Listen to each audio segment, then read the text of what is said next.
Von બેર નામના વૈજ્ઞાનિકે સૌપ્રથમ આની માહિતી આપેલી હતી. વિખંડન શબ્દ આપનારો વૈજ્ઞાનિક કોણ હતો?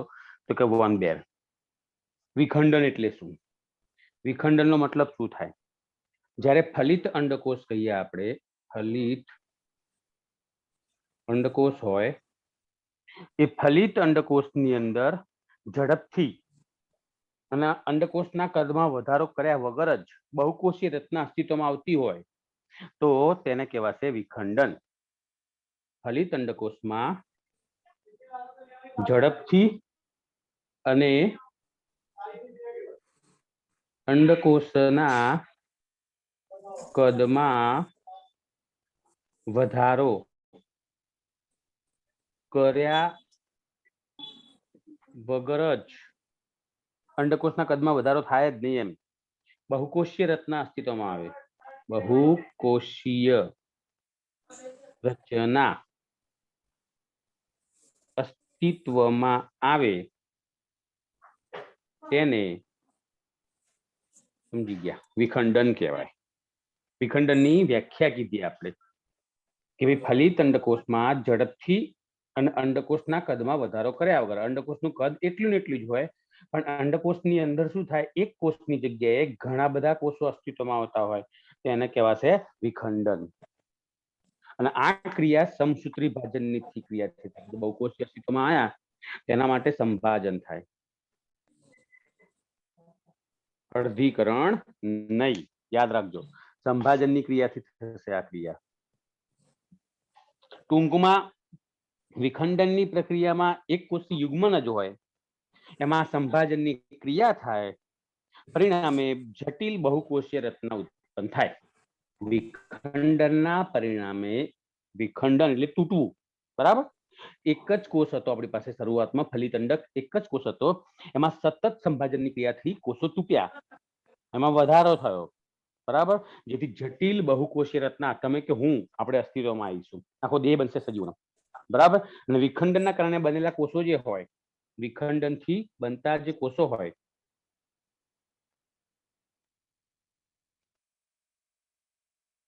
બનેલા કોષોને નામ બદલી કાઢીશું આપણે આને. કોષોને બ્લાસ્ટોમર્સ તરીકે ઓળખાય, યાદ રાખજો.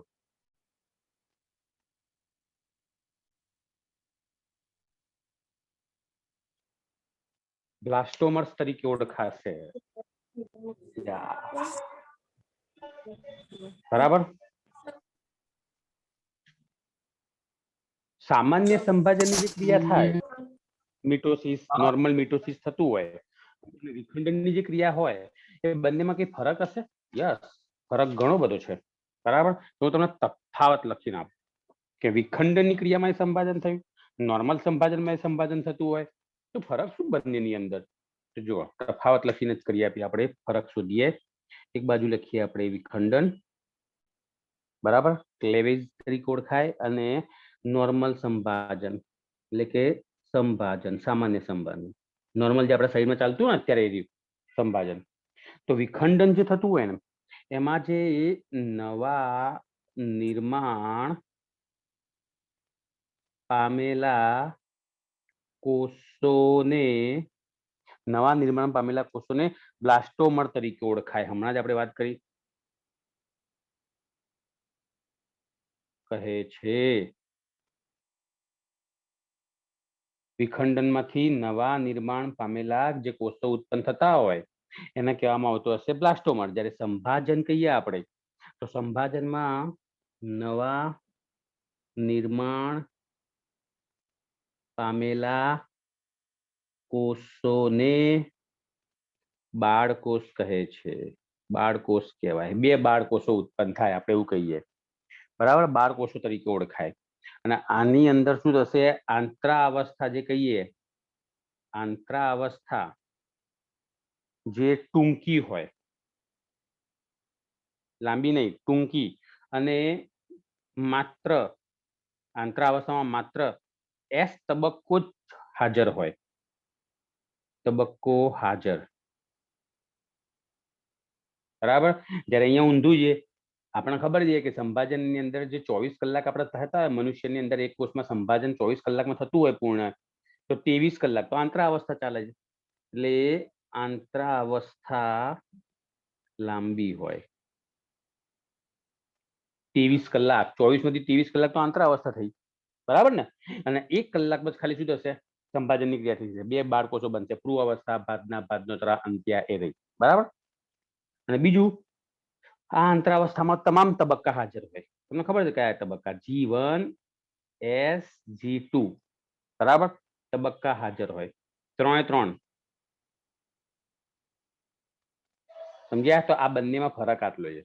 અને વિખંડનની જે પ્રક્રિયા છે ને, વિખંડનની પ્રક્રિયા જે હોય ને, એ તમારા કે મારા કોઈ પણ સજીવના પ્રથમ કોષમાં થાય. એના જીવનની ઉત્પત્તિનો પ્રથમ કોષ હોય ને એમાં વિખંડન થાય. પછી વિખંડન ના થાય. પછી શું કહેવાય એને? સંભાજન કહેવાય. સમજી ગયા? તો બંનેમાં ફરક આટલો છે, સંભાજન અને વિખંડન ની અંદર, બરાબર. હવે એક વૈજ્ઞાનિક હતો જેનું નામ છે બાલ્ફોર. નામ તો જો મારા હાથ કેવા ફીવર રાખે છે.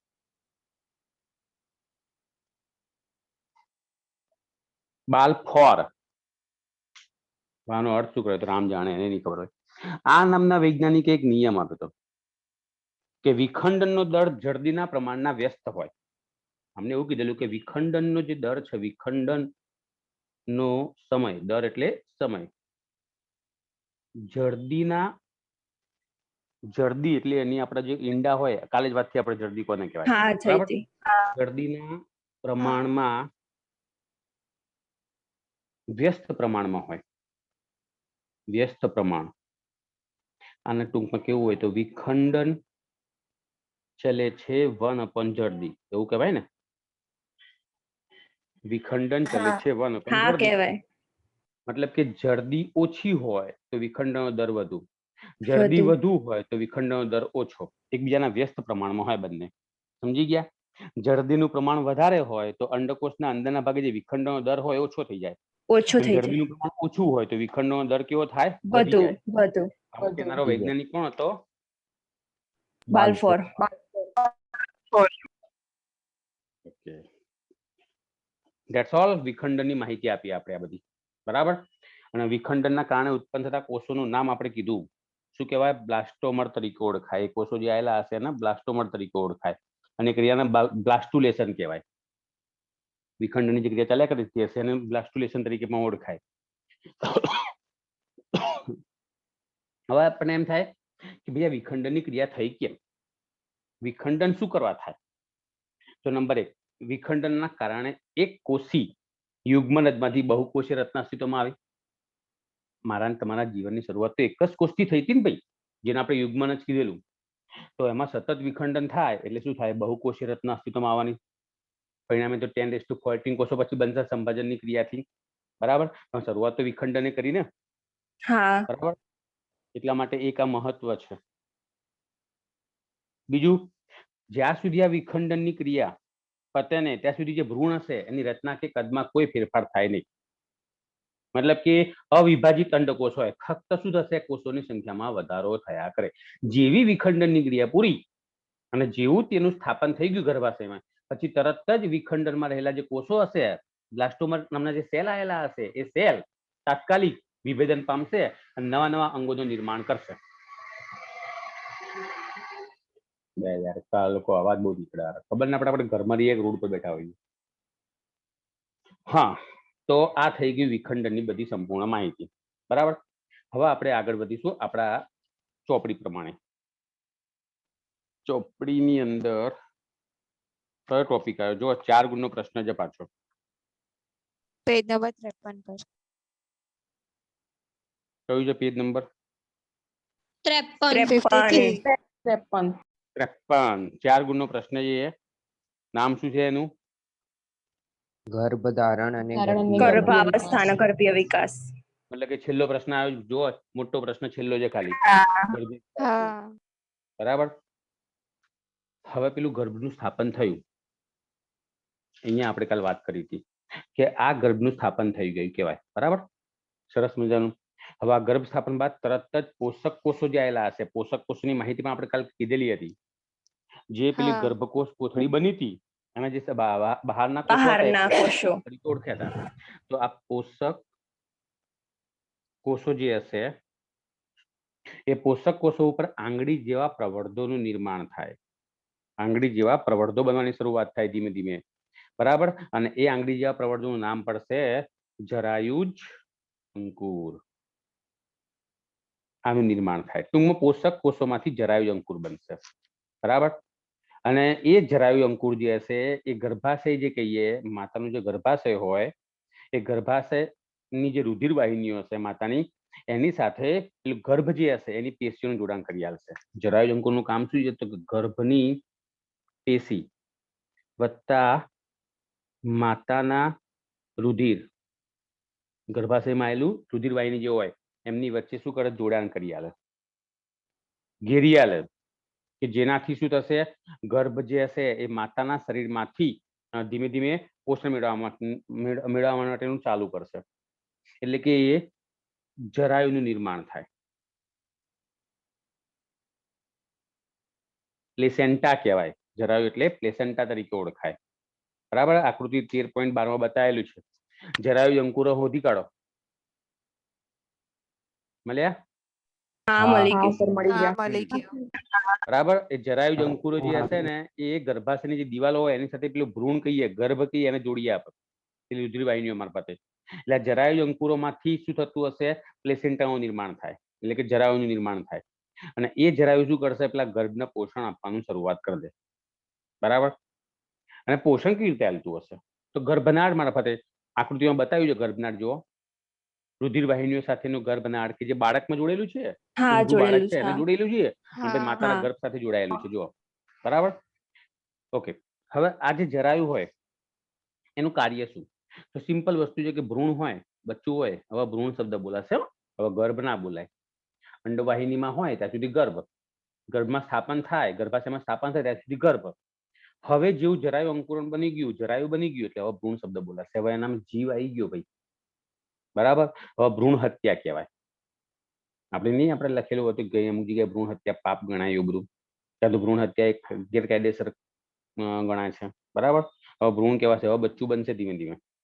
તો આ ભ્રૂણને ઓક્સિજન અને પોષક ઘટકો કહીએ આપણે, પોષક દ્રવ્યો, જે ખોરાક કહીએ આપણે એ રહ્યો, બરાબર, એ પૂરું પાડશે. કોણ? જરાયુ. આ સિવાય જે બચ્ચું હોય, જે બાળક હોય, એમાં જે ઉત્પન્ન થયેલો CO2 હોય, આ ઉપરાંત ખરાબ દ્રવ્યો એટલે ઉત્સર્ગ દ્રવ્યો હોય, આ બધાનું શું કરશે? માતાના રુધિરમાં પાછું નાખશે. ટૂંકમાં લેવડ દેવડ કરી આલશે. કોણ? ભ્રૂણ જે હશે ને આ બધી વસ્તુ પ્રાપ્ત કરે જરાયુમાંથી. પણ ભ્રૂણ આ જરાયુમાંથી પ્રાપ્ત કોના દ્વારા કરે? ગર્ભનાળ મારફતે.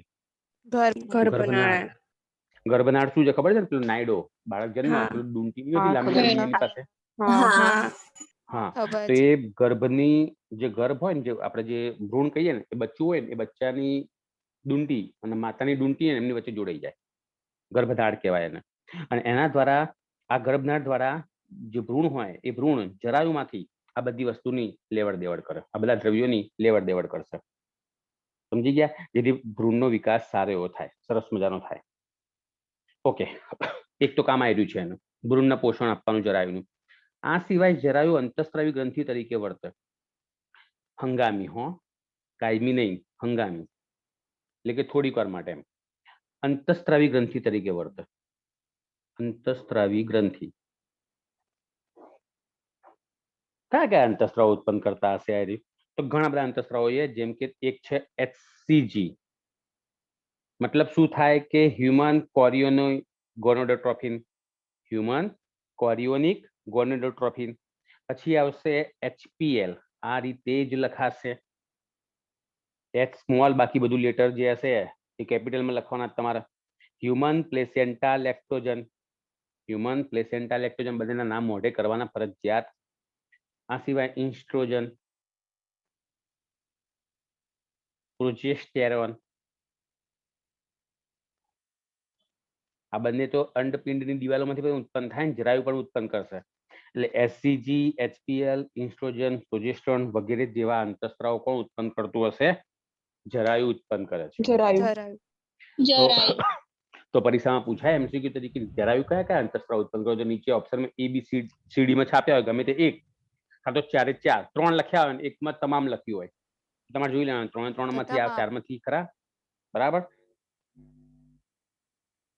આ સિવાય જ્યારે ગર્ભ અવસ્થાનો અંત આવી જાય એટલે કે 9 મહિનાનો સંપૂર્ણ વિકાસ થઈ જાય બચ્ચાની અંદર બાળકનો સંપૂર્ણ વિકાસ થઈ જાય પછી જે અંડપિંડ કહીએ ખાસ યાદ રાખજો અંડપિંડ કહીએ એના દ્વારા અંડપિંડની દિવાલો દ્વારા રિલેક્સિન ઉત્પન્ન થાય. રિલેક્સિન હવે રિલેક્સિન મેં ચોખ્ખું અલગથી લખ્યું જો અંડપિંડ દ્વારા ઉત્પન્ન થાય છે તો બી અમુક લોકો જરાયુમાંથી ઉઠાઈ હેડે આવશે બરાબર. રિલેક્સિન નામનો અંતઃસ્ત્રાવ અંડપિંડ દ્વારા ઉત્પન્ન કરવામાં આવતો હશે. એટલે ખાસ યાદ રાખવાનું છે કે જ્યારે ગર્ભ અવસ્થા થાય ને ગર્ભનું સ્થાપન થાય ને બચ્ચાનું સ્થાપન થાય ને ત્યારે ફક્ત એસસીજી એચપીએલ અને રિલેક્સિન નામના અંતઃસ્ત્રાવ ઉત્પન્ન થશે. જો ગર્ભનું સ્થાપન ના થયું હોય તો ફક્ત 2 જ અંતઃસ્ત્રાવ ઉત્પન્ન થતા હોય ઇન્સ્ટ્રોજન અને પ્રોજેસ્ટેરોન. મતલબ કે ગર્ભનું સ્થાપન થાય તો 3 જણા બને છે એસસીજી એચપીએલ અને રિલેક્સિન. પેલા 2 તો કાયમી બનવાના જ છે 50 વર્ષ સુધી બરાબર. જ્યાં સુધી મોનોપોઝ અવસ્થા ના આવે ત્યાં સુધી બન્યા જ કરશે. મોનોપોઝ અવસ્થા હોય એટલે આ બંને બંધ. મોનોપોઝ નો મતલબ ખબર તમને લોકોને? ખબર છે. બરાબર કાગળ લેવો પડશે પાછો. એ હે છેલ્લો કાગળ છે બીજા કાગળ લેવા જવું પડશે. અત્યારે તો બધી દુકાનો બંધ થઈ ગઈ. સાંભળો હવે શું કીધું કે આ અંતઃસ્ત્રાવ જે ઉત્પન્ન થયા એસસીજી એચપીએલ રિલેક્સિન આ સિવાય પણ ગર્ભ અવસ્થા દરમિયાન માતાના રુધિરમાં બીજા ઘણા બધા અંતઃસ્ત્રાવ ઉત્પન્ન થતા હોય. ઇન્સ્ટ્રોજન પ્રોજેસ્ટેરોન સિવાય કયા કોર્ટિસોલ એક આવશે કોર્ટિસોલ બધાના નામ મોઢે કરવાના છે કેમ કે આ 4 માર્ક્સનો પ્રશ્ન છે એટલે પહેલાથી જ કીધેલું છે બરાબર. એટલે બધું ફરજિયાત મોઢે કરવાનું છે. પ્રોલેક્ટિન નામનો અંતઃસ્ત્રાવ થાઇરોક્સિન આ અંતઃસ્ત્રાવ છે. કોર્ટિસોલ પ્રોલેક્ટિન અને થાઇરોક્સિન આ સિવાય ઇન્સ્ટ્રોજન પ્રોજેસ્ટેરોન તો ખરા જ વગેરે અંતઃસ્ત્રાવોનું ઉત્પાદન થાય. હવે આ બધા અંતઃસ્ત્રાવ શું કરવા ઉત્પન્ન થયા હશે કારણ કે જ્યારે ગર્ભનું સ્થાપન થાય એટલે ગર્ભની વૃદ્ધિ માટે એના વિકાસ માટે માતામાં ચયાપચય ફેરફારો કરવા પડે અને ગર્ભની જાળવણી કરવા માટે આ અંતઃસ્ત્રાવો એ વખતે ઉત્પન્ન થાય. પછી ગર્ભનું સ્થાપન ના થયું હોય બચ્ચાનું પ્રસૂતિ થઈ જાય બચ્ચું બહાર નીકળી જાય પછી આ બધા અંતઃસ્ત્રાવ બંધ થઈ જાય એટલે કે અમને જરૂર હોય ત્યારે જ ઉત્પન્ન થાય પછી ના જરૂર હોય બરાબર. કોર્ટિસોલ કઈ ગ્રંથિમાંથી ઉત્પન્ન થાય આ બધું ભણી ગયા માટે પ્રશ્ન પૂછે ચેપ્ટર 22 માં ભણી ગયા હતા એનસીઆરટી માં જ આવી ગયું. કોર્ટિસોલ શેમાંથી ઉત્પન્ન થાય કઈ ગ્રંથિ હતી બોલો. હવે 11મા ધોરણની ચોપડી લેવા જશે પાછા. કેટલા જણા બેઠા છો પહેલવાનો મારા 47 જણા. કોર્ટિસોલ એડ્રિનલ ગ્રંથિમાંથી ઉત્પન્ન થાય તમારી ભલી થાય. શેમાંથી ઉત્પન્ન થાય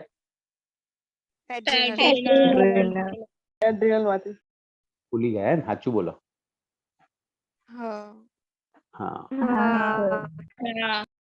મેં તમને કીધું સાચું પડે છે ને તમે આગળ આગળ ભણો છો પાછળ પાછળ ભૂલો છો. એવું થાય છે ના કરશો એવું જ થાય તે. કોર્ટિસોલ શું કરશે તો તમે ઓછું વાંચો એટલે ભૂલી જવાય. હાથે કરીને કોઈ ના ભૂલી જાય. શું ઓછું વાંચતા નહીં આખો દાડો વાંચ જ કરીએ છીએ. ઊંધા પડી રહી છે. સારું જવા દો ચલો. પ્રોલેક્ટિન શેમાંથી ઉત્પન્ન થાય એ તો ખબર હોય ને. પ્રોલેક્ટિન મોસ્ટ ટાઈમ પ્રશ્ન હતો આ તો. આ તો તમારે એક્ઝામ ના લીધી ને તમે માટે તમે વાંચ્યું માટે તમને લેવાનું હતું. સમજી હા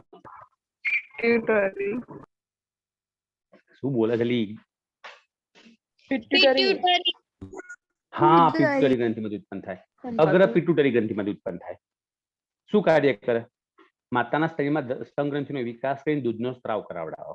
યાદ કરાવવું આવ્યું હતું. બરાબર. અને થાઇરોક્સિન અંતઃસ્ત્રાવ શેમાંથી ઉત્પન્ન થતો હતો? થાઇરોઇડ ગ્રંથિ. તો આ ગ્રંથિઓનું કાર્ય શું હતું? ચયાપચય એક ફેરફાર કરે એટલે કે માતા જે હોય ને એના શરીરની અંદર જે નોર્મલી ભૂખ લાગતી હોય એના કરતા વધારે ભૂખ લગાડશે એટલે વધુ ખોરાક પ્રાપ્ત કરે માતા એમ બરાબર કે જેથી જુદા બાળકને પણ પોષણ મળે વધુ ઓક્સિજન પ્રાપ્ત કરે. નોર્મલ શ્વાસમાં જે આપણે હવા લેતા હોય એટલે વધુ શ્વાસ લઈ શકે ઝડપથી શ્વાસનો દર વધારે દેશે જેથી બાળકને પણ ઓક્સિજન મળે. તેને ચયાપચય ફેરફારો કહેવાય. સમજી ગયા કે જેથી બચ્ચાનો શું થાય વ્યવસ્થિત માત્રામાં વિકાસ થાય. ત્યારે ગર્ભાવસ્થા હોય ને ત્યારે જ આ અંતઃસ્રાવ ઉત્પન્ન થાય. તમારા ચોપડીનો પહેલો ફકરો પતી ગયો, એટલે પહેલો બીજો ફકરો પત્યો. પહેલા ફકરામાં શું ઉત્પન્ન કર્યું છે? પ્લેસેન્ટા બનાવવાની વાત કરી છે. બીજા ફકરામાં પ્લેસેન્ટા જે કહીએ, જરાયુ કહીએ, એમાંથી ઉત્પન્ન થતા અંતઃસ્રાવ અને જરાયુનું કાર્ય આપેલું છે. બરાબર. હવે સાંભળો આગળ. હવે ગર્ભનું સ્થાપન થઈ ગયું એટલે પ્લેસેન્ટા બની ગયું, જરાયુ બની ગયું, એનાથી એનો બાળકના પોષણમાં મળવા લાગ્યું. પણ હવે ગર્ભના સ્થાપન બાદ જે પેલા બ્લાસ્ટોસિસ નામના કોષો આવેલા હતા, વાત થઈ ને, વિખંડનથી ઉત્પન્ન થયેલા કોષોનો બ્લાસ્ટોસિસ કહેવાય. બ્લાસ્ટોસિસ નામના જે કોષો હોય ને, હવે એ કોષોની અંદર વિભેદનની શરૂઆત થાય. વિભેદન આ શબ્દ પણ આપણે બરાબર સમજાયેલો તમને લોકોને, બરાબર? એટલે એનાથી શું થશે? પેલા જે અંતઃકોષ સમૂહ આવેલા હશે, બ્લાસ્ટોસિસના અંદરના જે કોષો આવેલા હશે, એમાંથી 3 સ્તરો બને. બાહ્ય ગર્ભસ્તર, ગર્ભસ્તર બનશે, પછી અંતઃ ગર્ભસ્તર બનશે, પેલા આ 2 સ્તર બનશે, અને એની વચ્ચે પછી મધ્ય ગર્ભસ્તરનું નિર્માણ થશે. તો આવી રીતે 3 ગર્ભસ્તરોનું નિર્માણ થાય. બરાબર. અને પછી આ 3 ગર્ભસ્તરો જે હશે ને, એમાં વિભેદનની ક્રિયાથી અંગોનું નિર્માણ થાય, પેશીઓનું નિર્માણ થશે. બરાબર. એટલે આ 3 જે સ્તર બન્યા, બાહ્ય ગર્ભસ્તર, અંતઃ ગર્ભસ્તર, મધ્ય ગર્ભસ્તર, આપણે ત્રિગર્ભસ્તરી છીએ. ત્રિગર્ભસ્તરી ખબર છે ને તમને? સૌ પ્રથમ ત્રિગર્ભસ્તરી સમુદાય કયો?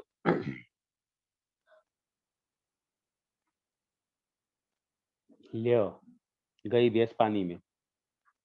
સૌ પ્રથમ ત્રિગર્ભસ્તરી સમુદાય કયો? પૃથુકૃમિ. કોણ આવશે ત્રિગર્ભસ્તરી પ્રથમ વખતે? યાદ રાખો, પૃથુકૃમિ આવશે. બરાબર. પહેલી વખત ત્રિગર્ભસ્તરી પૃથુકૃમિ આવે. અને દ્વિગર્ભસ્તરી કોણ હતા? દ્વિગર્ભસ્તરી 2 ગર્ભસ્તરો હોય, કોષ્ઠાંત્રી અને પંકજધરા. કોષ્ઠાંત્રી અને પંકજધરા, આ 2 દ્વિગર્ભસ્તરીઓ હતા. પૃથુકૃમિથી માંડીને બધા સજીવો સસ્તન વર્ગ સુધીના બધા ત્રિગર્ભસ્તરી કહેવાય. એટલે આપણે પણ એમાં આવી ગયા સસ્તન વર્ગમાં. માટે આપણી પાસે પણ 3 ગર્ભસ્તરો છે. આ પેલા 3 ગર્ભસ્તરો બને, પછી આ 3 ગર્ભસ્તરોમાંથી ધીમે ધીમે પેશીઓનું નિર્માણ થાય, અને પેશીમાંથી સરસ મજાનું અંગ બનતું હશે. તો આ 3 ગર્ભસ્તરો જેમાંથી ઉત્પન્ન થાય, તો એવા બ્લાસ્ટોસિસ નામના જે કોષો હોય એને કહેવામાં આવતું હશે અંતઃકોષ સમૂહ. અંતઃકોષ સમૂહ. અને આને ઇંગ્લિશમાં કેવું હોય તો સ્ટેમ સેલ. સ્ટેમ સેલ તરીકે ઓળખાય. સ્ટેમ સેલ એટલે એવા કોષો કે જે સતત કોષ વિભાજનની ક્રિયા કરતા હોય. યાદ રાખો, પ્રાણીઓમાં સ્ટેમ સેલ કહેવાય, વનસ્પતિમાં વર્ધનશીલ પેશીના કોષો કહેવાય. વર્ધનશીલ પેશી ભણી ગયા કદાચ? બરાબર. તો સ્ટેમ સેલ છે ને, એ બહુ જોરદાર છે. જો આપણે આને સાચવી રાખીએ ને, આ સ્ટેમ સેલને સાચવી રાખીએ ને આપણે, તો મોટો ફાયદો ક્યાં થાય ખબર છે? ભવિષ્યની અંદર કદાચ કોઈ વ્યક્તિ હોય, એનું મૂત્રપિંડ ખરાબ થઈ ગયું, કોઈ વ્યક્તિ, આપણે એવું ઈચ્છતા નથી, આ તો જસ્ટ વાત છે, કે એનું મૂત્રપિંડ, કે એનું લીવર બગડી ગયું, કોઈ બી એક, બરાબર. તો જો એના સ્ટેમ સેલ આપણી પાસે હશે, તો આપણે સ્ટેમ સેલમાંથી ફરીથી એ સેલમાંથી નવું મૂત્રપિંડ અથવા તો યકૃત બનાવી શકીએ, લીવર બનાવી શકીએ, અને પછી એ મૂત્રપિંડ કે લીવર જે છે એનામાં ટ્રાન્સપ્લાન્ટ કરી શકીએ, કે જેનાથી શું થશે? એના પોતાના જ કોષો હશે, માટે એના શરીરમાં કોઈ રિએક્શન નહીં આવે. ફાયદો થાય ને, આપણે કોઈના પર આધાર ના રાખવો પડે, ડોનેટ કોઈના માટે લેવા ના જોવું પડે, દાતા ના શોધવા આપણે, અને વ્યક્તિનો ફાયદો થઈ જાય. આ સ્ટેમ સેલમાં અત્યારે હાલમાં એવા પ્રયોગો ચાલી રહ્યા છે. હાલમાં દરેક મોટા ભાગની પ્રયોગશાળાની અંદર સ્ટેમ સેલમાંથી અંગો કઈ રીતે બનાવાય એ ચાલી રહ્યું છે. જે વખતે આપણને સફળતા પ્રાપ્ત થશે ને, અંગો બનાવવાની રીત આવડી જશે ને, એ વખતે આપણે બધા જલસા પડી જશે. મેડિકલ સાયન્સમાં જબરજસ્ત ક્રાંતિ આવી જશે, કે જેથી આપણે કોઈ દાતાની જરૂર જ નહીં પડે. એનો મતલબ એવો ને, ઢીંચેક કરવાનો આખો દાડો, પછી એમ સીધા જ કરવાનું, તમ તાર બિંદાસ. કહેવાય તો યકૃત બનવાનું જ છે ને, પ્રયોગશાળા 5-6 યકૃત બનાવીને મૂકી દેવાના આપણા સ્ટેમ સેલમાંથી. આ સ્ટેમ સેલ ક્યાંથી પ્રાપ્ત થાય? તો જે પેલું બાળક જન્મ ને, તો બાળકના ગર્ભનાળ જે કહીએ ને આપણે, પેલું ડુંકી માટે કીધું નાયડો, એની અંદર આવેલા હોય, એમાં હોય આ સ્ટેમ સેલ. એના સાચવીને મૂકી રાખવા પડે. બરાબર. ફાયદો થઈ જાય બધાથી આ સ્ટેમ સેલ થી. અત્યારમાં આ બધા પ્રયોગો ચાલે છે, રામ જાણે સફળતા મળી જાય કે નહીં મળે. અત્યારે તો કોરોનામાં બધા વ્યસ્ત થઈ ગયા છે. ઓકે, તો આને સ્ટેમ સેલ તરીકે ઓળખાય. બરાબર. કે આ કોષો, આ સ્ટેમ સેલ શું કરશે? ધીમે ધીમે બધી પેશીઓનું નિર્માણ કરે, અંગોનું નિર્માણ કરે, અંગતંત્રોનું નિર્માણ કરે. ચોખ્ખું લખ્યું તમારે 53 નંબરની છેલ્લી લાઈનમાં જુઓ, અંતઃકોષ સમૂહ સ્ટેમ સેલ કોષ તરીકે ઓળખાતા કોષો ધરાવે છે, જે બધી જ પેશીઓ અને અંગોના નિર્માણ માટે જવાબદાર છે. મળ્યું? હા સર. આ એમસીક્યુ બનશે? હા સર. આ એમસીક્યુ પણ બની શકે ને? હા બરાબર. બરાબર. કે આપણા શરીરમાં એવા કયા કોષો છે જે તમામ પ્રકારના પેશી કે અંગો બનાવવાની ક્ષમતા ધરાવતા હોય, તો એનું નામ શું આવશે? સ્ટેમ કોષ. સ્ટેમ છે. સેલ કોષ. સ્ટેમ કોષ તરીકે ઓળખાય. ઓકે, તો આને કહેવાય બ્લાસ્ટોમરનું વિભેદન. આ બ્લાસ્ટોમર જે કોષો હતા એનું વિભેદન થવાથી આવા સ્તરો બનશે, અને એ સ્તરોમાંથી સરસ મજાના અંગો અને સરસ મજાનો સલમાન ખાન જેવો દેહ બની જશે. First class. ચલો હવે પત્તું ફેરવો તો તમારા ચોપડીમાં, અને 54 નંબરમાં આયા. હા તો આમાં કેટલીક ત્રાંસી લાઈનમાં લખેલું છે. ઉભા રહો, ચોપડી હું તમને બતાવું. બધા પાસે ચોપડી છે? હા હા સર. હા સર. છે. તો બી વાંધો નહીં, ચલો હું તમને બતાવી દઉં. બધા પાસે ચોપડી હોય કે ના હોય. જો ગર્ભાવસ્થાના વિવિધ મહિનાઓમાં ગર્ભ વિકાસની મુખ્ય લાક્ષણિકતાઓ શું હોય, તો હમણાં તો આપણે ભણ્યા કે ગર્ભાવસ્થાના વિવિધ મહિનાઓ દરમિયાન ગર્ભ વિકાસમાં વિવિધ પ્રકારના અંગોનું નિર્માણ થાય. કયા અંગો ક્યારે બનતા હશે એ તમને અહીં લખેલા છે, થોડીક વાર ભણીએ આપણે. એ સિવાય મનુષ્યમાં ગર્ભાવસ્થા 9 મહિના ચાલે છે, આ યાદ રાખજો. બરાબર. 10મા મહિને ગર્ભનો સંપૂર્ણ વિકાસ થવાથી તેની પ્રસૂતિ થાય. શું તમે જાણો છો કૂતરા, હાથી, બિલાડીમાં ગર્ભાવસ્થા કેટલા મહિના ચાલતી હશે? ખબર તમને લોકો? સાહેબ તો કૂતરી 1-2 મહિના. 1-2 મહિના. કૂતરી પૂછીએ ત્યારે ખબર પડે કે કેટલા મહિના ચાલે છે. નહીં? કૂતરાની અંદર કેટલા મહિના હશે? 60 થી 65 દિવસ. લખો, લખી નાખો. 2 મહિના. તમારે ચોપડીમાં ઉપરના ભાગે લખી નાખો. કૂતરામાં 60 થી 65 દિવસ. 2 મહિના.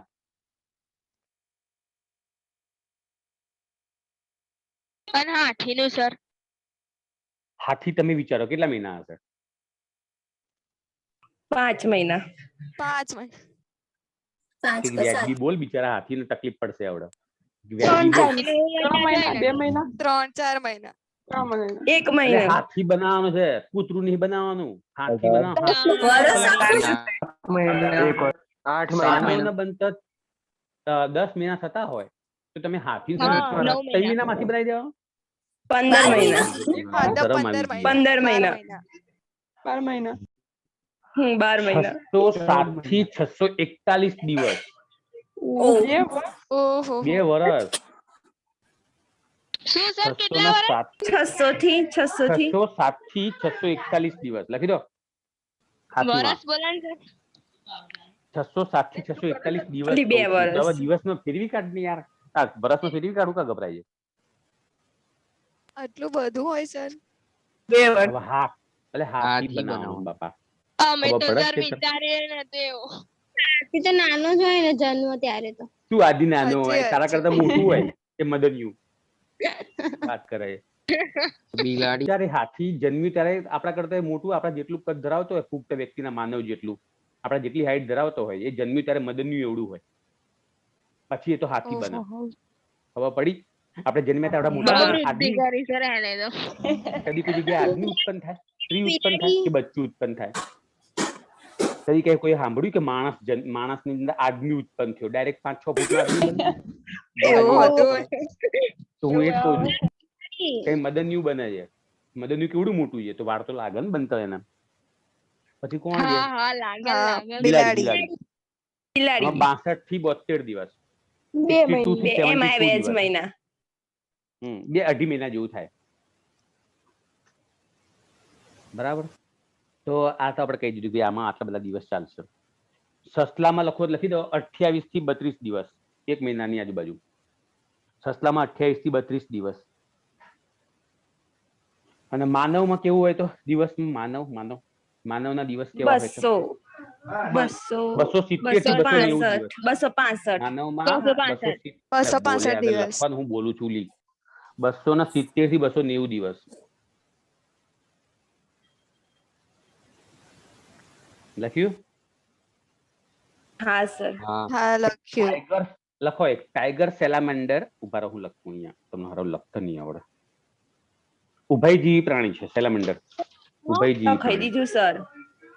ટાઈગર સર તમે સેલામેન્ડર લખાવે ને ત્યારે અમારે તો લખાઈએ ગયું. હા 3 સર. years. 3 વર્ષ. ઓહો. સૌથી લાંબામાં લાંબો ગર્ભવતી કાળ કોઈને કેવો હોય ને, સૌથી લાંબામાં લાંબો ગર્ભવતી કાળ તો ટાઈગર સેલામેન્ડર માં છે. ટાઈગર સેલામેન્ડર 3 વર્ષ સુધી ચાલે. સર એટલામાં તો અમારે 11મું 12મું એ પૂરું થઈ જાય. કોલેજ ને એક વર્ષ કોલેજ એક વર્ષ પતી જાય. ટાઈગર સેલામેન્ડર ને વાંધો નહીં, તને હું વાંધો છે? સાંભળો, ગાયને કોમેસ્ટિયા, આવડી છે. આનો મતલબ એવો થાય, ગાયનેકોમેસ્ટિયા એટલે એનો મતલબ એવો થાય પુરુષમાં સ્તનનો વિકાસ. પુરુષમાં સ્તનનો વિકાસ આ શબ્દ છે, શબ્દ સમજાવું છું હું અત્યારે. ગાયનેકોમેસ્ટિયાનો મતલબ આવો થાય. પછી બીજો એક શબ્દ છે હિસ્ટેરેક્ટોમી. હિસ્ટેરેક્ટોમીનો મતલબ એવો થાય ગર્ભાશયને સર્જરી દ્વારા દૂર કરવું, એટલે ગર્ભાશયને દૂર કરવો. કેટલીક વખતે ગર્ભાશયમાં પ્રોબ્લેમ થાય તો એના આપણે નહીં કહેતા કોથળી કઢાઈ, કેન્સર થાય છે. સ્ત્રીઓ એવું કહેતી હોય, બરાબર? હા, કોથળી કઢાવવાની ઓપરેશન કરતા હોય ને તેનો મતલબ આયરું થાય, હિસ્ટેરેક્ટોમી તરીકે ઓળખાય એને. અને બીજો એક શબ્દ છે ઉફરેક્ટોમી. ઉફરેક્ટોમીનો મતલબ એવો થાય અંડપિંડ દૂર કરવું, અંડપિંડ દૂર કરવું. ઓકે, આ શબ્દ યાદ રાખજો. હવે ચોપડી જોવા પાછા.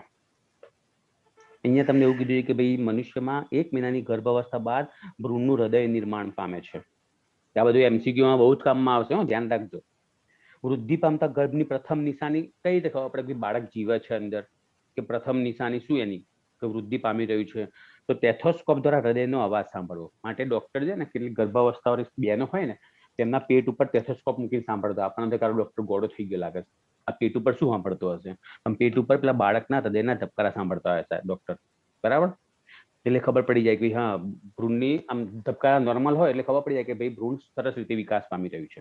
જો ધબકારામાં થોડુંક આડોરું હોય તો થોડીક ચિંતાજનક ડોક્ટર દેખાય આપણને. ગર્ભસ્થાપનના બીજા મહિનાના અંતે ગર્ભમાં ઉપાંગોના આંગળીઓ વિકસે, તો બીજો મહિનો યાદ રાખજો. 12 અઠવાડિયાના અંતે એટલે કે પ્રથમ 3 મહિના કહેવાય, મોટા ભાગના મુખ્ય અંગતંત્રોનું નિર્માણ થઈ જાય, બરાબર? જેમ કે તમને કીધું અગ્ર ઉપાંગો કે પશ્વ ઉપાંગો બને, બાહ્ય જનનાંગોનો વિકાસ થઈ ગયો હશે. ગર્ભનું પ્રથમ હલનચલન અને માથા ઉપર વાળ આવશે 5મા મહિનામાં.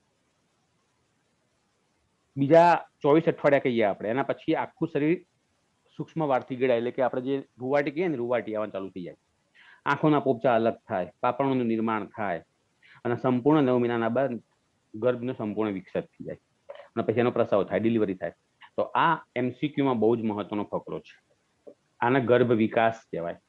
તમને એવું કીધું હોય ગર્ભધારણ, તો આગળનું બધું જે આવ્યું તે બધું ગર્ભધારણની વિકાસ હતું અને પાછળનો બધો ગર્ભીય વિકાસ તબક્કો છે, બરાબર? એટલે પ્રશ્ન વાંચવાનું શું કીધું છે આપણને અને પછી એ પ્રમાણે લખવાનું.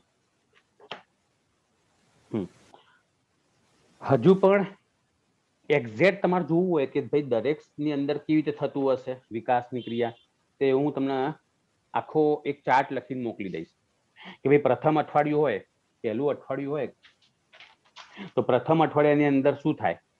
જેમ કે ફલિતાંડ હોય, વિખંડન બને, ગર્ભકોષ કોથળી બને, માતામાંથી પોષણ મેળવવાની શરૂઆત થાય. ત્રીજું અઠવાડિયું હોય તો શું થતું હશે? તો ગર્ભકોષ તકતી પહોળી થાય, આદિ હૃદયનું નિર્માણ થાય. હૃદય ધબકે નહીં પણ આદિ હૃદય બન્યું, એટલે કે હૃદયની બનવાની શરૂઆત થાય. એવી રીતે હું તમને આખો ચાર્ટ 9 મહિનાનો મોકલી દઈશ, બરાબર?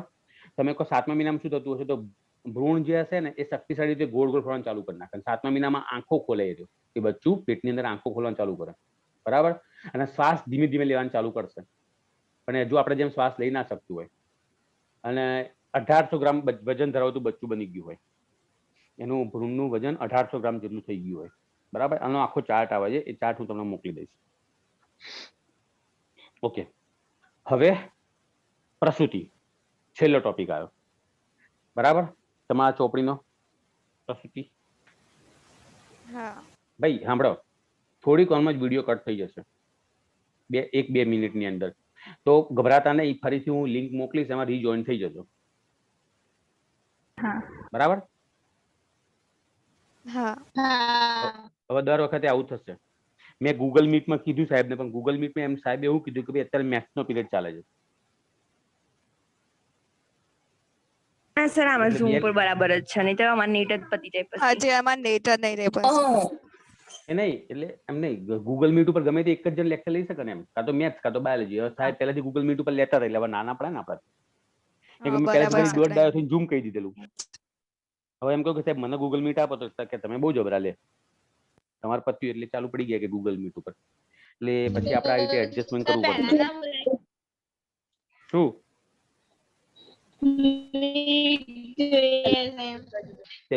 કે બોલે છે કશી ખબર તો પડતી નહીં.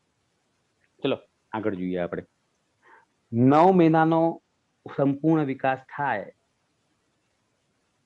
એટલે પછી ગર્ભધારણ જે હશે, ગર્ભવધી કાળ પતી ગયો કહેવાય, અને અંતે ગર્ભાશયનું શક્તિશાળી હલનચલન થવાનું શરૂઆત થઈ જાય, જેના પરિણામે ગર્ભ જે હશે એ બહાર નીકળશે, જેને પ્રસવ કહેવાય. બરાબર, પ્રસૂતિ તરીકે પણ ઓળખાય, બાળ જન્મ થઈ ગયો કહેવાય. અને એના માટે આપણા શરીરની અંદર એટલે કે માદાની અંદર જટિલ ચેતા અંતસ્ત્રાવી ક્રિયાઓ થાય. શબ્દ જો ધ્યાનથી સાંભળો, ચેતા અંતસ્ત્રાવી. બે શબ્દ ભેગા કરેલા છે. કયા કયા બે શબ્દ જોઈ કાઢો, ઓળખી લો. ચેતા. હા, ચેતાતંત્ર. કોષો એટલે કે નર્વસ સિસ્ટમ માંથી ઉત્પન્ન થતા સંદેશાઓ અને અંતસ્ત્રાવી ગ્રંથિઓના સંદેશાઓ, આ બંને સાથે કામ કરશે, માટે પ્રસૂતિ થાય. તો પરીક્ષામાં પૂછાય કે પ્રસૂતિની ક્રિયા કરવા માટે, પ્રસૂતિની ક્રિયા થવા માટે, પ્રેરવા માટે કોણ જવાબદાર છે? ચેતા અંતસ્ત્રાવીની પ્રક્રિયાઓ જવાબદાર છે. ચેતાતંત્ર. બરાબર. પ્રસૂતિની પ્રક્રિયા માટેના સંકેતો ક્યાંથી ઉત્પન્ન થાય? આવો પ્રશ્ન પૂછાય કે પ્રસૂતિની જે આપણે નહીં કહેવાય, પ્રસૂતિની પીડા ઉત્પન્ન થઈ, પ્રસૂતિ દર્દ ઉત્પન્ન થયું, તો એ ખબર કેવી રીતે પડે એમ આપણને કે જે દર્દ ઉત્પન્ન થયું એના માટે જવાબદાર કોણ? તો પેલો ગર્ભ જે હશે, વિકસિત ગર્ભ, પેલું બચ્ચું એ રહ્યો, અને જે જરાયું હશે એ જરાયુમાંથી ઉત્પન્ન થયેલા પેલા શું હશે? અંતસ્ત્રાવો, એચસીજી, એચપીએલ, ઇસ્ટ્રોજન, પ્રોજેસ્ટેરોન, એ અંતસ્ત્રાવો ઉત્પન્ન થશે. અમે ગર્ભાશયને છે ને એનું સંકોચન શરૂઆત થાય, ધીમે ધીમે આમ હળવા આંચકા આવે ગર્ભાશયના, શરીરની અંદર આમ સંકોચાય, માટે એને કહેવાશે પ્રસૂતિ પીડા. ગર્ભ નિકાલની પરાવર્તિત ક્રિયા કહેવાય એને. એટલે પ્રસૂતિ પીડા ઉત્પન્ન થઈ કહેવાય. એટલે પેલી જે બેન હોય ને એને ખબર પડે કે બાપા હવે તકલીફ થવા શરૂ થઈ ગઈ છે. બરાબર, નોર્મલ અવસ્થામાં શરૂ થાય. જો ભાઈ આ તો પીડા તો મેં નહીં ભોગવી, આ તો જે લોકોએ ભોગવ્યું એ સારું વર્ણન કરી શકે આનું. તો આ તો તમારો સર છું એટલે મને જે થોડી ખબર પડે આની અંદર એટલી મેં કીધી છે. બાકી કોઈ લેડીઝ ટીચર હોત ને તો તમને વધારે સારી રીતે સમજાઈ શકે. એના માટે એવું નહીં ખાલી આટલા માટે લેડીઝ ટીચર લેવા જવાનું હોય. બરાબર. હવે આ જે પ્રક્રિયા થઈ, પ્રસૂતિની જે પીડા થઈ, એનાથી જે માતાની પિટ્યુટરી ગ્રંથિ આવેલી હોય ને એમાં ઓક્સિટોસિન નામનો સ્ત્રાવ થાય. હવે ઓક્સિટોસિન ખબર છે કોણ છે? શું છે ઓક્સિટોસિન? બે અંતસ્ત્રાવ હતા, એડીએચ અને ઓક્સિટોસિન. વાસો. એડીએચ વાસોપ્રેસિન કહેવાય. બીજી જાણકારી મહત્વની કહી દો. પ્રજનનની ક્રિયા થઈ જાય ને, પ્રજનન એટલે જ્યારે સંવનનની ક્રિયા, સંવનન એટલે નર અને માદા જે હોય એમાં જે સંભોગની ક્રિયા થાય, પ્રજનનની ક્રિયા થાય, એટલે પેલું વીર્ય છે ને અંદર દાખલ થાય ને યોનિ માર્ગમાં, એ વખતે પણ ઓક્સિટોસિન ઉત્પન્ન થાય માદાના શરીરમાં. અને આ ઓક્સિટોસિન પેલા શુક્રકોષો જે હોય ને એના ગતિ વધારવામાં મદદ કરી આલે. ગર્ભાશયનું અને યોનિ માર્ગનું કે યોનિ ગ્રીવાનું છે ને સહેજ સંકોચન કરાવડાવે, એકદમ ધીમું ધીમું સંકોચન કરાવે. કે સંકોચનથી આ ઓક્સિટોસિન સંકોચનથી શું કરે? એટલે શુક્રકોષોને ફાસ્ટ ગતિ કરાવડાવે. એટલે જેટલી વાર માદા પ્રજનનની ક્રિયા કરે ને એટલી વખતે જો એના અંદર વીર્યસ્ખલન થયું હોય તો ઓક્સિટોસિન ઉત્પન્ન થશે. અને ઓક્સિટોસિન શુક્રકોષોને ફાસ્ટ કરાવડાવે. બરાબર. એટલે દર વખતે હાઇપોથેલેમસ એનો ભાગ ના ભજવતો હોય. એટલે પિટ્યુટરી ગ્રંથિમાંથી એવા પ્રકાર એ સમયે પિટ્યુટરી ગ્રંથિ શું કરશે? એમાંથી અંતસ્ત્રાવ ઉત્પન્ન કરી નાખશે, ઓક્સિટોસિન. બરાબર. હવે આ ઓક્સિટોસિન જે છે ગર્ભાશયના સ્નાયુ પર અસર કરે. અત્યારે હાલમાં ભરપૂર માત્રામાં ઉત્પન્ન થયો હશે પ્રસૂતિની ક્રિયા વખતે. તો ગર્ભાશયના સ્નાયુ જે હોય, સ્નાયુ એમાં માયોમેટ્રિયમ સૌથી મહત્વની વસ્તુ, માયોમેટ્રિયમ એની ઉપર ભયંકર અસર થાય. એટલે ગર્ભાશયના સ્નાયુમાં શક્તિશાળી હલનચલન થાય, સંકોચન થાય. જેમ જેમ શક્તિશાળી સંકોચન થાય તેમ તેમ આ વધુ પ્રમાણમાં ઉત્તેજિત થાય, એટલે વધુ પ્રમાણમાં ઉત્પન્ન થાય.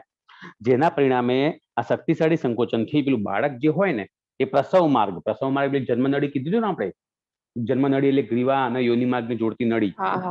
બરાબર. એમાંથી એ બાળક કેવું થશે? બહાર નીકળી જશે. તો આ ક્રિયાને શું કહેવાય? પ્રસૂતિ કહેવાય, બાળ જન્મ થયો કહેવાય.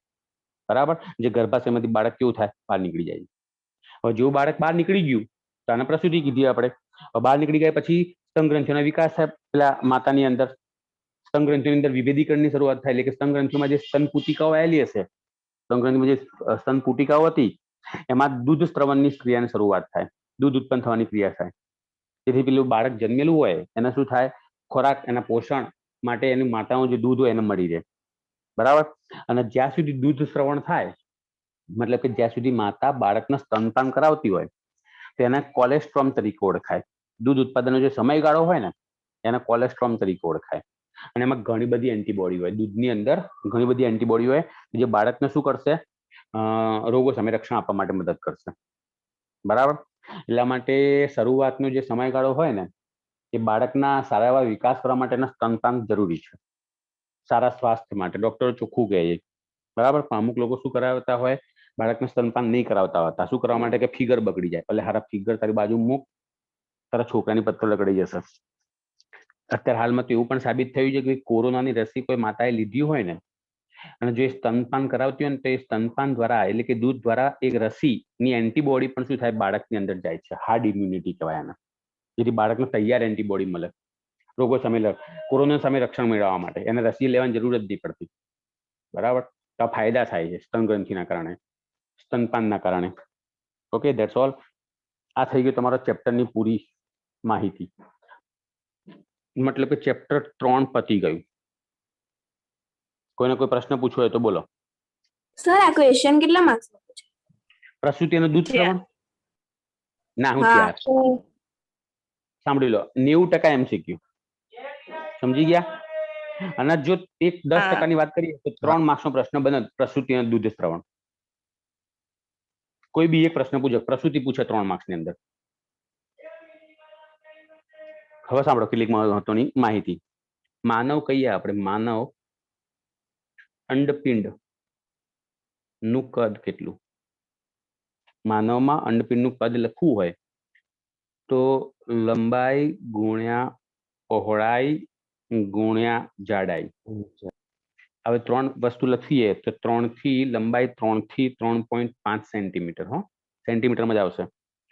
પહોળાઈ આવશે 2 થી 2.5 સેન્ટીમીટર, 2.5 સેન્ટીમીટર. અને જાડાઈ કીધું હોય તો 1 થી 1.8 સેન્ટીમીટર. માનવ અંડપિંડની વાત ચાલે છે એટલે સામુગનું ઈંડું લઈને હેડ્યા નહીં આવવાનું મારી જોડે. બતાવો સાહેબ, તમે તો ખોટા પડ્યા, એમ લઈને ના આવતા. ગ્રાફિયન પુટિકા કહીએ આપણે. ગ્રાફિયન પુટિકા શું છે ખબર છે તમને લોકોને? હા ખબર છે. હા, 1 થી 1.5 સેન્ટીમીટર એનું કદ. અંડવાહિની લંબાઈ મેં કીધી હતી. અંડવાહિની ની લંબાઈ કેટલી હોય? 10 થી 12 સેમી.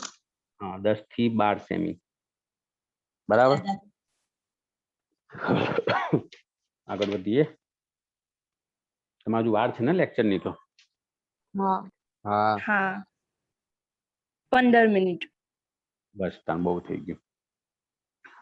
મનુષ્યની અંદર જનન કોષોમાં જે શુક્રકોષ જનનની ક્રિયા થાય એ સૌથી લાંબામાં લાંબો અને પરિપક્વ તબક્કો તરીકે ઓળખાય છે, બરાબર. આપણે એવું કીધું કે શુક્રકોષ હોય, જનન કોષો દરમિયાન શુક્રકોષ જનન દરમિયાન ઉત્પન્ન થયેલો કોષ છે શુક્રકોષ. એની અંદર એક્રોઝોમલ પ્રકારની પ્રક્રિયા થાય. યાદ કરો, આગળ ભણી ગયા હતા એક્રોઝોમ.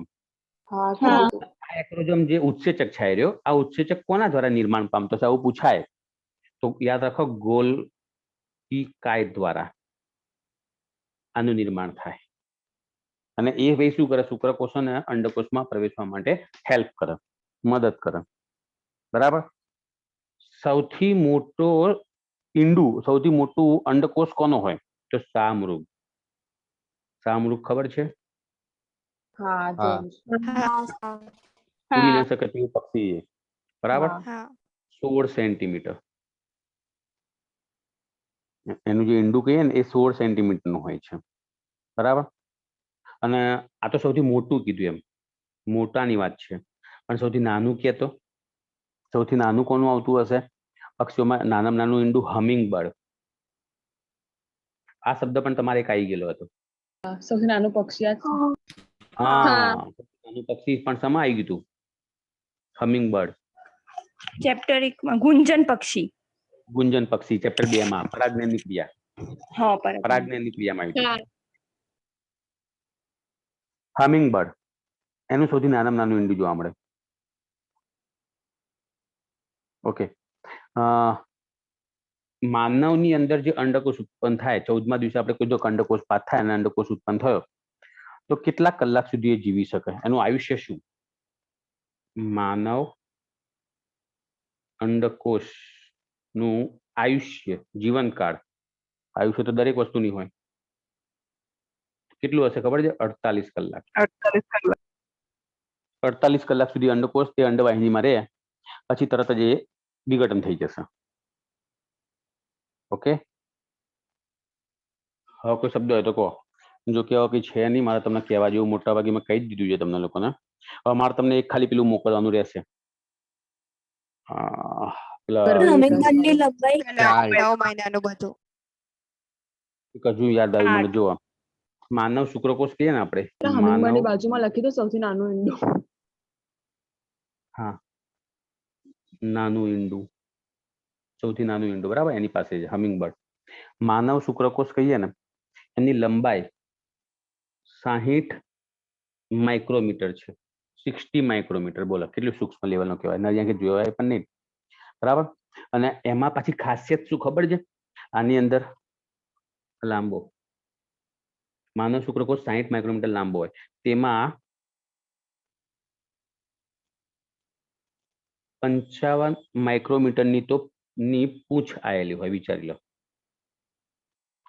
તો શુક્રકોષનું જે સીડ્સ કહીએ ને, મધ્ય ભાગ કહીએ ને, એ ખાલી 5 માઇક્રોમીટરનો હોય. આખું કદ 60 માઇક્રોમીટરનું. 60 માઇક્રોમીટરમાંથી તો ખાલી પૂંછડી જ 55 માઇક્રોમીટરની લાંબી છે. સમજ્યા? બાકી ટ્યુબોક્ટોમી ને વાસેક્ટોમી ને બધા કેટલાક સવાલો આવે છે, પણ એ બધા ચેપ્ટર 4 માં આપણે ભણવાના છીએ, એટલે અત્યારે હું એને બધા લેતો નહીં. બાકી મોટા ભાગનું તો મેં તમને કહી દીધું છે કહેવાનું તે બધું. હા, છોકરાઓમાં કેટલા વર્ષે તરુણ અવસ્થા જોવા મળે એ તો ખબર હશે ને? હા, જો કે એ પણ ચેપ્ટર 4 માં કદાચ આવી જ જશે.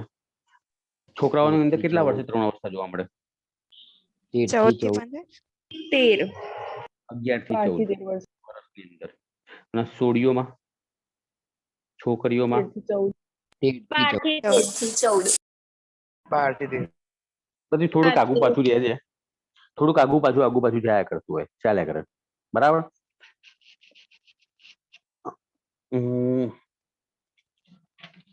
વૃષણ કોથળી કે માનવની વૃષણ કોથળી હોય. નંબર 1 વૃષણ કોથળી આ નરમાં હોય ને? હા. તો મને તો માદાની અંદર એના સમકક્ષ કયું અંગ કહેવાય? તો મુખ્ય ભગોષ્ઠ. ખાસ યાદ રાખજો, મુખ્ય ભગોષ્ઠ. મુખ્ય ભગોષ્ઠ એનું બાહ્યજનનાંગ છે.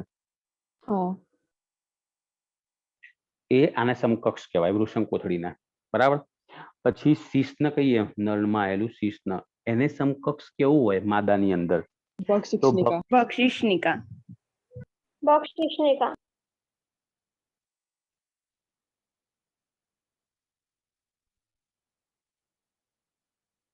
પછી કાઉપનની ગ્રંથિ, આના વિશે વાત કરી હતી આપણે. બર્થેલો. હા, બલ્બોયુરેથ્રલ ગ્રંથિ. હા, કાઉપનની ગ્રંથિનું બીજું નામ પણ કીધેલું આપણે. બલ્બોયુરેથ્રલ ગ્રંથિ. બલ્બોયુરેથ્રલ ગ્રંથિ. બરાબર. બલ્બોયુરેથ્રલ. આનામાં આવશે બર્થોલિનની ગ્રંથિ. ઓકે, હવે તમારે જે પૂછ્યું એ પૂછો. ચલો, મારું કામ પતી ગયું. ચેપ્ટર 3 પૂરું. હવે ઘેર જઈને તમારા વાંચવાનું ચાલુ કરી દો. ઊંધા ગાલી છોટી બોટી બાંધી. છીએ. ઘેર તો છીએ. એક કામ કરો, હજુ એક શબ્દ યાદ રાખી લો. એક્ટોપિક. આ ચોપડી નહીં આપ્યો. એક્ટોપિક ગર્ભાવસ્થા. આનો મતલબ શું થાય? એક્ટોપિક ગર્ભાવસ્થાનો મતલબ એવો થાય કે ગર્ભાશય સિવાય ગર્ભનું સ્થાપન. ગર્ભાશય સિવાય ના સ્થાનોમાં ગર્ભનું સ્થાપન. આ મને એટલે યાદ આવ્યો કે અત્યારે મેં 2-3 દિવસ પહેલા જ છે ને આ ચેપ્ટરનું રિવિઝન કરાવ્યું હતું ને MCQ તરીકે, ત્યારે આ પ્રશ્ન પૂછેલો હતો. એક્ટોપિક ગર્ભાવસ્થા એટલે શું? તો નીચે ઓપ્શન આપેલા હતા. ગર્ભાશયમાં ગર્ભનું સ્થાપન, અંડવાહિનીમાં ગર્ભનું સ્થાપન, એ અને બી બંને કે એક પણ નહીં, આવી રીતે લખેલું હતું. તો કયો જવાબ આવે તમારા મત પ્રમાણે? હવે તો તમને આવડવું જોઈએ. અંડવાહિનીમાં ગર્ભનું સ્થાપન. હા, અંડવાહિનીમાં ગર્ભનું ગર્ભનું સ્થાપન. સ્થાપન. ગર્ભનું સ્થાપન. બરાબર, કેમ કે સવાલ તમે જુઓ, એનો જવાબ જ જોઈ લો. ગર્ભાશય સિવાયના સ્થાનોમાં ગર્ભનું સ્થાપન થાય અને એ અરવલ્લીસ કેવો થાય, વિકાસ ના પામે, એવો ગર્ભ વિકાસ ના પામે.